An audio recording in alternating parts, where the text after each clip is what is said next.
আচ্ছা, আপনি কি বুঝতেছেন আপনাদের যে ছোটখাটো ঝামেলা হলে পুলিশের ধারে যান বা বিচার চাইতে যান, এই দেশে বসে প্রচুর চিন্তা ভাবনা করেন, কান্নাকাটি করেন, এরে ধরেন ওরে ধরেন, ধরে বলেন আমার বিচারটা করেন। সামান্য সামান্য যেসব সমস্যাগুলো হয় দেখছেন, র্যাব ছিনতাইকারী ছুরিকাঘাতে মারা যাচ্ছে, র্যাব এমন অনেক ঘটনা প্রতিদিন ঘটতেছে, বিচার হচ্ছে না। আর আপনি আমি সামান্য একটু সমস্যার জন্য বিচার খুঁজতে চলে যাই বড় বড় মহলে।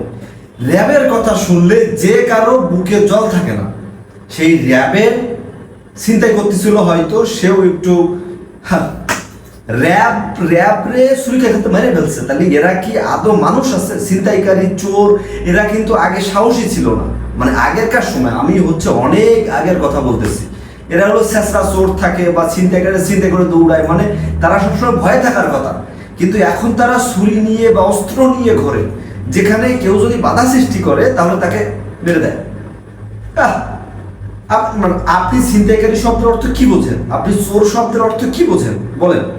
এই যে সেদিন কয়রাতে একটা হয়তো মাস্টার নাকি একজন ডাক্তার মারা গেল, শীত কাইটে চুরি করতে ঢুকছে নাকি, চুরি করার এখন খবরের হেডলাইন হচ্ছে কেউ খুন, হেডলাইনে কেউ লিখছে খুন, আবার কেউ লিখছে শীত কেটে চুরি করতে গেছে, সেখানে বাধা সৃষ্টি করছে বলে খুন করছে। ভাই, চোর আর ছিনতাইকারী এটা তো ভয় থাকার কথা।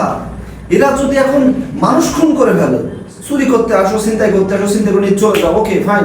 ওই যে কানের দুল গলার চেন ছিনতাই করে, হ্যাঁ কানের দুল ছিঁড়তে গেলে কান ছিঁড়তেই পারে, কিন্তু এই যে খুন করা, এটা কে? আপনাদেরকে এটা সহজ মনে হচ্ছে, সাধারণ জিনিস মনে হচ্ছে। এখন কি করবেন? আপনি কার কাছে বিচার চাইবেন? প্রশাসনের কাছে কিভাবে বিচার চাইবেন? তারাই নিরাপদ নয়। কিভাবে বিচার চাইবেন বলেন আপনি? না, আপনি বলেন যে কার কাছে বিচার চাইবেন?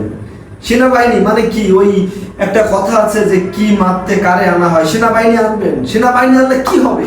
দিন শেষে তারাও মানুষ। একটা সময় যদি একটা দুটোরে হিট করতে করতে কোনোদিন একটা সেনাবাহিনীর খুন করলো, তখন সেনাবাহিনীর টিমটাই ভয় পাইলো এবং সাহস পাইলো এইসব সিসকে চোর ডাকাত বা ছিনতাইকারীরা। কি জিনিসটা তো তাই। শুধুমাত্র শুরু করতে পারলে হয়, শুরু করে যদি কোনোভাবে একটু সাকসেস পাওয়া যায়, তারপর থেকে শুরু হয়ে যাবে। কি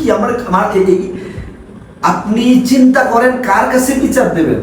ভগবান আর আল্লাহরে ছাড়া আপনি আর কার কাছে বিচার দেবেন? সমাধান তো হবে না। এখানে সবকিছু টাকার খেলা। টাকা দিলে অনেক কিছু হয়, টাকা দিলে বিচার হয় না, টাকা দিলে বিচার হবে না। আপনি একটা মানুষ মারা গেল, এই যে একটা শিশু মারা গেল গলা কাটে, তার তো কোনো অপরাধ নেই নাকি? তার তো কোনো অপরাধ নেই। তাকে টেনে হিসড়ে নিয়ে গেছে, সে কিন্তু ছাড়াই আসেনি। তো যখন দেখলো তার সাথে শারীরিক সম্পর্ক করার পর অজ্ঞান হয়ে গেছে, তখন সে ভাবলো মারা গেছে বলে গলা কাইটে আলাদা করে ফেলে দেবে, সেজন্য রাখতেছেন।